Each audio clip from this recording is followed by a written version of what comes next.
In today's video, I'm going to teach you how to find CPR in Tradingview.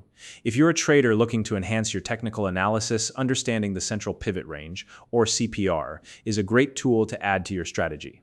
CPR helps identify potential support and resistance levels, which are key for making informed trading decisions. In this tutorial, I'll guide you step by step on how to locate and use CPR indicators in Tradingview, an essential platform for charting and analysis. If you're new to Tradingview, you'll find a link in the description below to create your account and get started. Let's dive in. First, open Tradingview and navigate to your chart screen. This is where all the magic happens. Your chart is the visual representation of price movements, and it's where we'll apply the CPR indicator to gain deeper insights. Next, look for the Indicators button at the top of the Tradingview window. It's represented by an icon of stacked bars, and clicking on it will open Tradingview's library of technical tools. This library contains a wide range of indicators, both built-in and custom-made by the Tradingview community, giving you plenty of options to explore. Once the Indicators menu opens, you'll see a search bar at the top. Click into it and type CPR. This step helps filter through the extensive list of tools and narrows it down to indicators specifically related to the central pivot range. Remember, CPR is a powerful tool for identifying support and resistance zones, making it especially useful for traders looking to pinpoint potential price action levels. After entering CPR into the search bar, you'll see a list of indicators appear. At this stage, take a moment to review the options.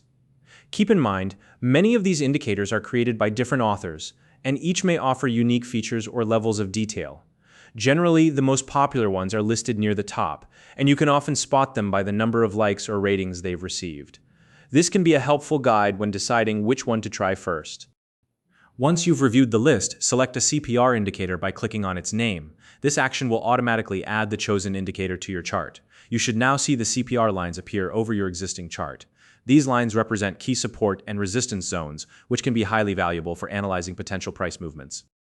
Take a moment to observe the CPR lines and how they interact with the price action on your chart. These lines are typically composed of a central pivot line, along with additional levels above and below it, showing possible areas where price might reverse or consolidate. As you get comfortable, you'll begin to see how these zones align with your overall trading strategy. Now, if the CPR indicator you selected doesn't quite meet your needs, don't worry. You can easily return to the Indicators menu and try a different one. To remove the current indicator, simply locate its name at the top of your chart and click the small X next to it. This removes the indicator without affecting anything else on your chart. From here, you can repeat the process of searching, selecting, and testing different CPR indicators until you find one that aligns with your trading style. Remember, each version might display the CPR in slightly different ways or include additional features, so a little experimentation can go a long way in finding the perfect fit. And that's it. By following these steps, you can easily add and customize CPR indicators in Tradingview, giving you a clearer picture of potential support and resistance zones on your charts. If you found this video helpful, please like and subscribe.